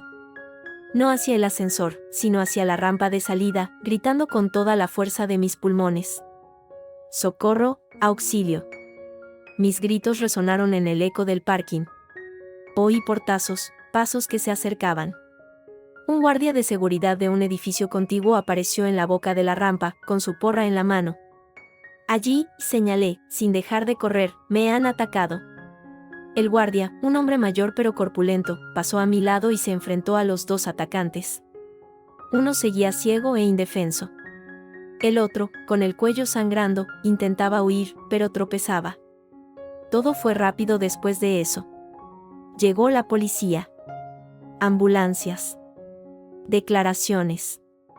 En la comisaría, con una manta térmica sobre los hombros y una taza de café frío entre las manos, narré lo sucedido. Mostré los diarios. Hablé de Álvaro, de Teresa, de las amenazas. El inspector Esteban, esta vez, me escuchó con una atención distinta. Los hemos identificado, dijo, entrando en la pequeña sala donde estaba. El que tiene el corte en el cuello es Manolo Mendoza, tu excuñado. El otro, un matón a sueldo con antecedentes. Manolo está cantando como un pájaro para que le bajen la pena por tentativa de homicidio en el ataque con fuego. Dice que todo fue idea de Álvaro. Que él le ordenó asustarte para que desistieras de la denuncia por el local. ¿Y Clara?, pregunté. El pendiente. Lo niega todo. Dice que lo perdió hace semanas y que cualquiera pudo cogerlo. Sin pruebas de la intrusión. Es complicado. Pero con el testimonio de Manolo contra Álvaro. Es un principio. Sólido. Y con estos diarios, el inspector cogió el de mi madre, con guantes. Esto es horrible, señora Castillo. Lo siento mucho. Lo presentaremos como prueba de móvil y de un patrón de conducta familiar. Teresa Mendoza podrá ser imputada por coacciones e inducción al suicidio, aunque haya pasado tanto tiempo. ¿Y Álvaro? Con la declaración de Manolo, las pruebas de soborno que tiene su abogado, la denuncia falsa a Hacienda y ahora esto. Le estamos buscando. Tiene orden de búsqueda y captura. No se presentó a declarar hoy. Está en fuga. En fuga. La palabra debería haberme dado alivio. Solo me dio un frío más profundo. Un animal acorralado es el más peligroso. Lucas llegó a la comisaría, pálido de preocupación. Dios mío, Camila, ¿estás bien? Sí, dije, y era verdad. A pesar del temblor en las manos, a pesar del shock, me sentía más entera que nunca. Había peleado. Y había ganado esa batalla. Tengo esto. Le mostré los diarios. Él los hojeó, y su expresión se volvió de pura conmoción, luego de una ira profunda y profesional. Con esto, Camila. Con esto los destrozamos. Salimos de la comisaría al amanecer. El cielo sobre Madrid era de un azul pálido, lavado. La ciudad empezaba a despertar. ¿A dónde quieres ir?, preguntó Lucas. No al piso. No es seguro. Pensé en el duende. En el sótano. En el legado de mi abuela. En el grito silencioso de mi madre en las páginas de su diario. Al bar, dije. Quiero dormir allí esta noche. Con los fantasmas que me cuidan. Lucas asintió. No discutió. Durante el trayecto, en silencio, sostenía mi mano. No era un gesto romántico. Era un cable a tierra. Una conexión humana en medio del desastre. Al llegar a la calle del Olivar, Antonio ya estaba allí, abriendo las persianas. Su rostro se iluminó de alivio al verme, luego se ensombreció al ver mi expresión y la presencia de Lucas. ¿Qué ha pasado, niña? La guerra ha empezado de verdad, Antonio, dije, bajando del coche. Y esta vez, tenemos munición de verdad. Entré en el local vacío. El olor a polvo y cerrado era ahora familiar, casi reconfortante. Me dirigí al pequeño escenario. Subí los peldaños. Me quedé de pie en el centro, bajo la luz tenue que entraba por el ventanal. Miré a Lucas, a Antonio, que me observaban desde la penumbra de las mesas. Mañana, dije, y mi voz resonó en el silencio, presentamos todo. Los diarios. Las pruebas del soborno. La declaración de Manolo. Todo. Y pedimos no solo el divorcio. Pedimos justicia. Por mi abuela. Por mi madre. Y por mí. Afuera, un camión de reparto pasó por la calle, rompiendo el silencio. La ciudad despertaba. Y yo, por primera vez en años, también. El tango sangriento había terminado. Ahora empezaba la danza final. Y yo no solo iba a bailarla. Iba a dirigir la orquesta. El juzgado de lo penal número 12 de Madrid olía a madera pulida, desinfectante y miedo. un olor que conocía bien. Pero hoy no era una espectadora temblorosa. Hoy era la demandante. La acusación. Me senté en el banquillo, flanqueada por Lucas, impecable en su traje azul marino, y por la letrada que había contratado para la parte penal, la abogada Valeria Ruiz. Una mujer de unos 50 años con el pelo corto y gris y unos ojos que parecían verlo todo. Su reputación era feroz, especialista en violencia de género y delitos económicos. La hiena de los juzgados, le decían sus enemigos. Hoy era mi perro de presa. Al otro lado de la sala, la mesa de la defensa. Álvaro estaba allí. Parecía más delgado, con traje caro pero arrugado, la sombra de una barba incipiente. Su arrogancia habitual se había transformado en una tensión rígida, como la de un animal que sabe que la trampa está a punto de cerrarse. A su lado, su abogado, un tipo de gestos ampulosos y corbata de seda brillante, hojeaba papeles con una confianza que me pareció forzada. Teresa no estaba. Su derrame cerebral la había postrado. Según Lucas, su hermano había presentido el desastre y la había sacado del país, a República Dominicana, antes de que pudiera ser citada. Su ausencia era una derrota, pero también un alivio. No tendría que ver su mirada de halcón mientras desenterraba los secretos de su familia. El juez, un hombre mayor de rostro sereno y gafas de montura fina, dio comienzo a la vista. Primero, lo civil, el divorcio y la liquidación de bienes. Lucas fue implacable. Presentó la transferencia de mi padre para la entrada del piso. Los pagarés de las deudas de juego de Álvaro. Los extractos que demostraban cómo había vaciado cuentas comunes. El informe pericial caligráfico que demostraba la falsedad de mi firma en las declaraciones de la renta. Lo que tenemos aquí, señoría, concluyó Lucas, su voz clara en el silencio expectante de la sala, no es un divorcio por mutuo disenso. Es el desmantelamiento sistemático de la vida económica y moral de mi cliente por parte de un hombre que usó el matrimonio como fachada para el fraude y el abuso. El abogado de Álvaro se levantó, esbozando una sonrisa condescendiente. Dramatismos, señoría. Mi cliente reconoce errores financieros, fruto del estrés. La transferencia del suegro fue un regalo, no un préstamo. Y en cuanto a las supuestas falsificaciones, no hay prueba de que fuera él. Podría haber sido cualquiera con acceso a los documentos. Fue entonces cuando Valeria Ruiz tomó la palabra. Y cambió el tono del juicio. Con la venia, señoría. Pasamos a la parte penal.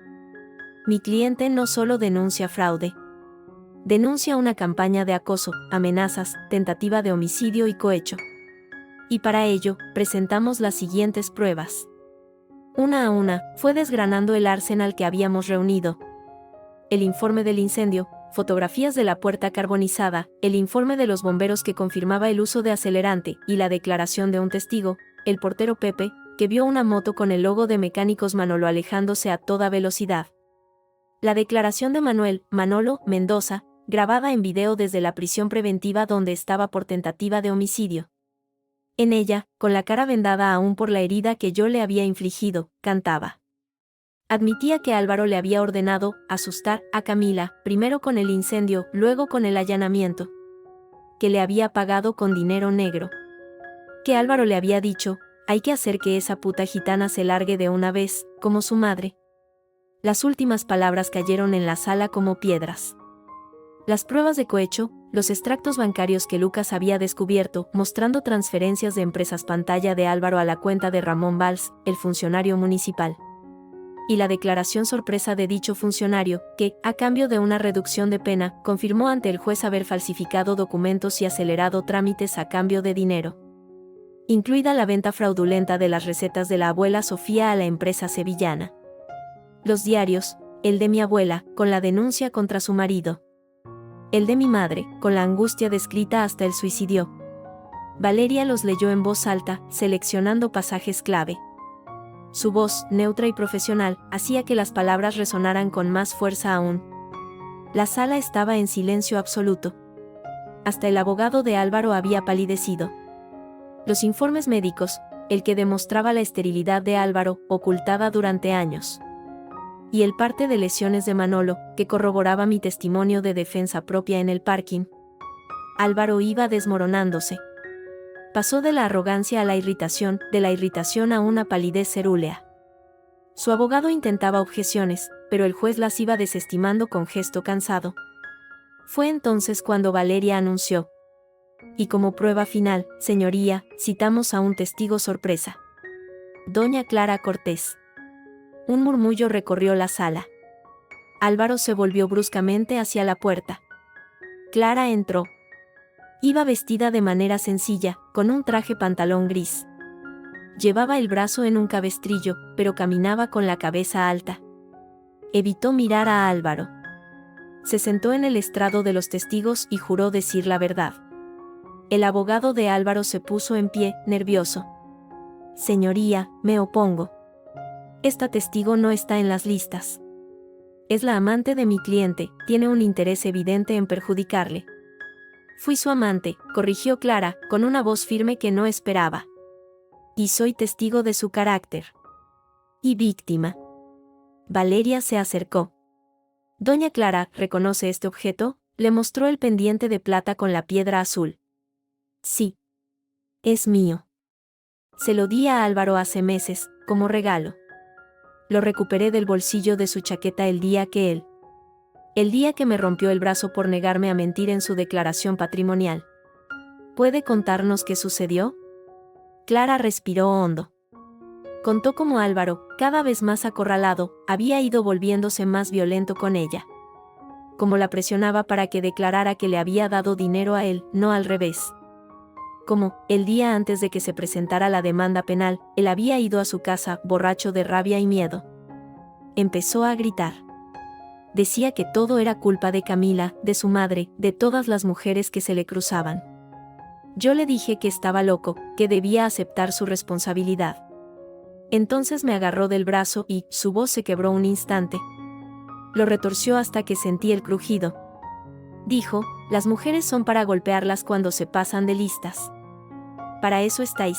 Luego se fue, dejándome en el suelo. Un estupor helado se apoderó de la sala. Las palabras, tan brutales, tan reveladoras, colgaban en el aire. Y entonces, Valeria hizo su jugada maestra. Señoría, para corroborar la declaración de la testigo, y mostrar que esta actitud no es un hecho aislado, solicitamos reproducir una grabación. Álvaro se puso en pie de un salto. No, es ilegal, objeción. Fue obtenida por la testigo de manera voluntaria, en su propio domicilio, captando una conversación en la que ella era parte, argumentó Valeria. Es admisible como prueba de un delito en curso. El juez, tras examinar un informe de la policía técnica, asintió. Puede proceder. Valeria pulsó play en un reproductor. De los altavoces surgió la voz de Álvaro, borracha, colérica, inconfundible. ¿Y esa mirada, Clara? ¿También tú me juzgas? ¿Crees que soy un monstruo?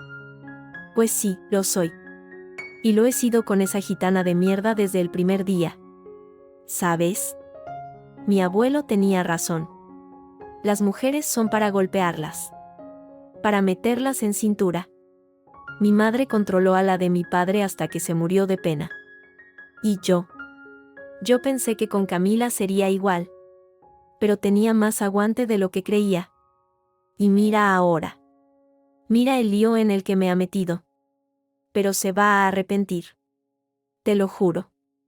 Se va a arrepentir de haberse cruzado con un Mendoza. La grabación se detuvo. El silencio fue absoluto, roto solo por un sonido sordo. Álvaro se había desplomado en su silla. Su rostro era una máscara de horror y derrota. Su abogado había dejado caer la cabeza entre las manos. Fue en ese momento cuando las puertas traseras de la sala se abrieron. 2 sanitarios entraron con una camilla. Sobre ella, pálida y con media cara paralizada, venía Teresa. Su hermano, el padre de Manolo, la empujaba. Debía de haber llegado esa misma mañana. Señoría, gritó el hermano, con una voz ronca, mi hermana quiere declarar, quiere confesar. Teresa intentó hablar, pero solo salió un sonido gutural, un hilillo de saliva cayéndole por la comisura paralizada de la boca. Su hermano se inclinó. Dice que ella obligó a su marido a firmar la retirada de la denuncia de la abuela de la niña. Dice que presionó a la madre de Camila hasta hasta lo que pasó. Dice que todo es culpa suya. El hombre tenía lágrimas en los ojos, de rabia o de vergüenza, pero está enferma, señoría, no sabe lo que dice. Era un espectáculo dantesco. Una confesión postrada. Un intento desesperado, quizás, de expiar o de manipular hasta el final. Pero llegaba demasiado tarde. El juez miró la escena con una mezcla de lástima y severidad. Se suspende la vista durante 15 minutos.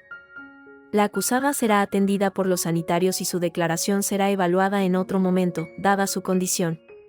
Mientras sacaban a Teresa, que me lanzó una mirada que ya no era de odio, sino de un vacío absoluto, Álvaro pareció recuperar un último aliento de furia.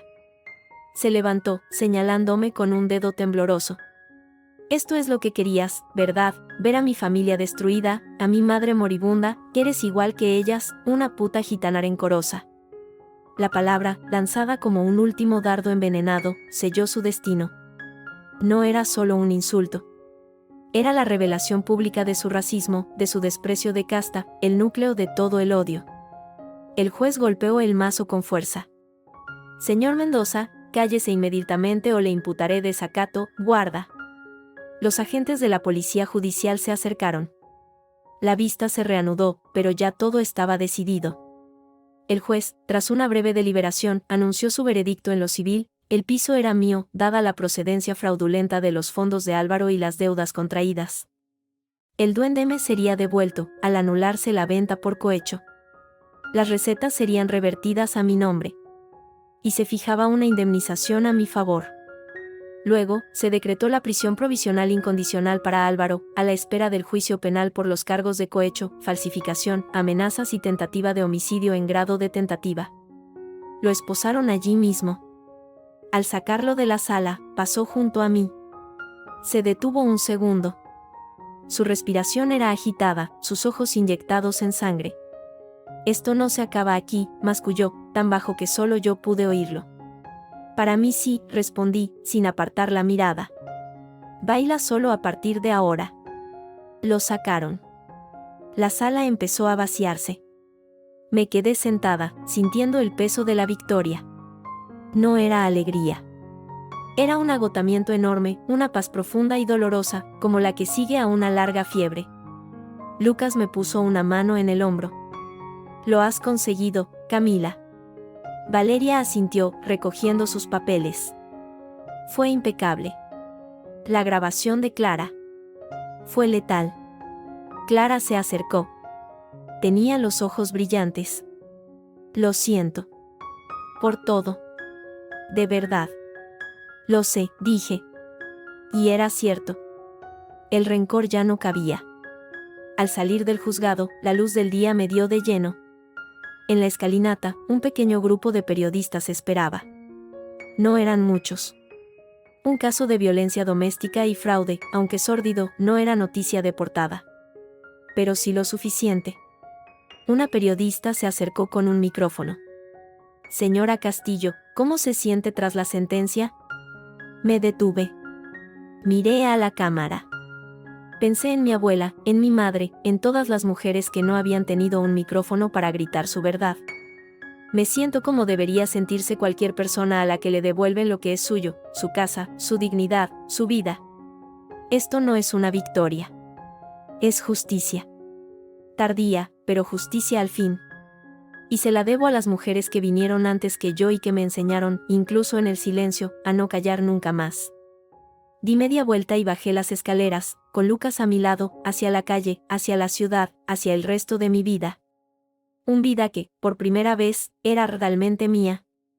El flamenco del juicio había terminado. Ahora empezaba la música de la libertad. Y esta vez, yo marcaba el compás. El veredicto del juez resonó en la sala como un repique de campanas. Se ordena la restitución a doña Camila Castillo de todos los bienes embargados indebidamente, incluido el local comercial conocido como El Duende, así como la compensación por daños morales y materiales. Las palabras se mezclaban con el latido furioso de mi sangre. A mi lado, Lucas apretó mi mano. Frente a mí, la cara de Álvaro era un mármol fracturado por el odio. Teresa no estaba. La ambulancia se la había llevado después de su colapso en la vista preliminar. derrame cerebral, dijeron.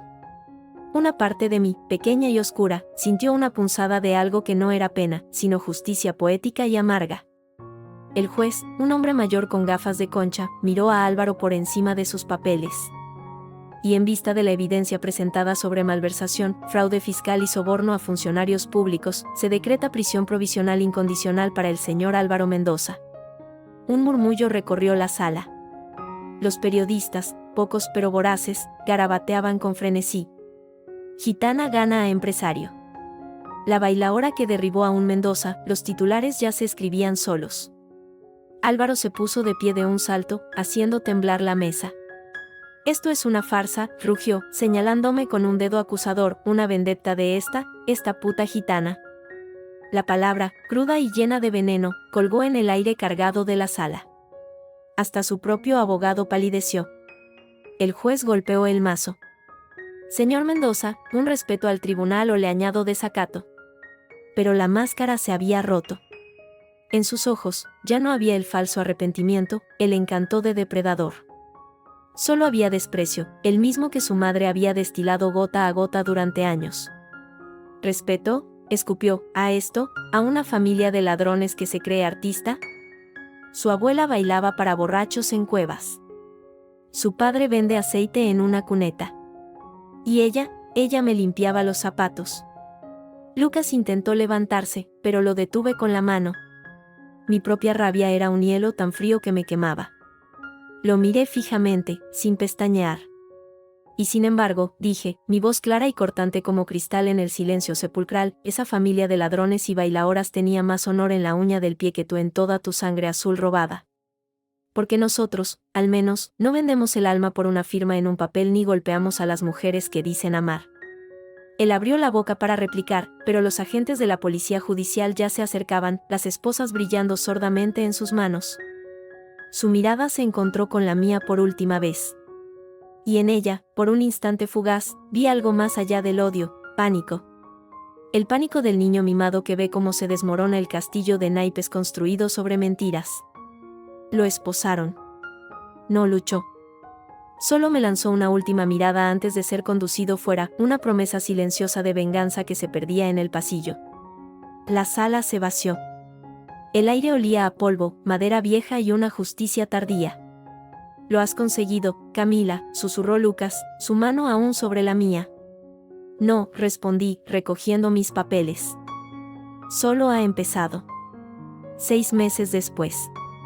El olor a lejía y cera de abeja se mezclaba con el aroma dulzón del azahar que entraba por la puerta abierta. El duende brillaba.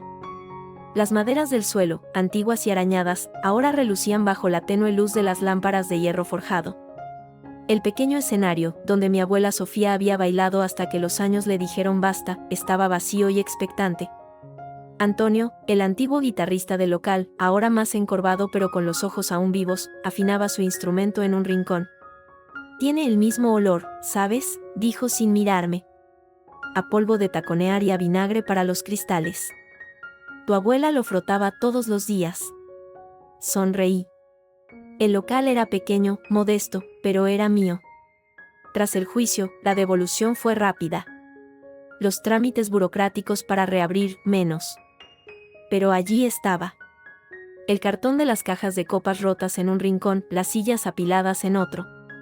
Y en la pared detrás de la barra, una foto en blanco y negro de mi abuela, con su traje de volantes y una mirada que atravesaba el tiempo. El local no sería solo un bar. Sería un espacio. Para flamenco, sí. Pero también para talleres. Para mujeres. El dinero de la indemnización y los futuros royalties de la salsa Sofía, la receta secreta que Álvaro había vendido y que yo recuperé tras una batalla legal con la empresa alimentaria. Irían a un centro de ayuda a víctimas de violencia de género en Lavapiés. La venganza más dulce no era el dinero, era el significado. La puerta se abrió con un tintineo. No era un cliente. Aún no estábamos abiertos. Era Clara. La reconocí al instante, aunque parecía una versión desdibujada de sí misma. Sin el maquillaje perfecto, con unos vaqueros simples y una chaqueta holgada. Y en su brazo derecho, una escayola. No voy a molestar, dijo rápidamente, viendo mi expresión. Solo, tengo que darte esto. Se acercó a la barra y dejó un sobre blanco sobre la madera pulida. ¿Qué es?, pregunté, sin tocarlo. Una disculpa. Una explicación. Las dos cosas son insuficientes, lo sé, respiró hondo. Cuando te llamé aquel día, cuando te dije esas cosas horribles, él estaba al lado. Me apretaba el brazo. Hasta que sintió el crujido. Levantó ligeramente el brazo escayolado.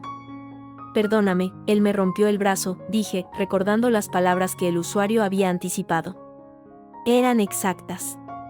Ella asintió, los ojos vidriosos. No es excusa. Fui débil, envidiosa y cruel. Pensé que él me quería. Que eras tú la que estorbaba.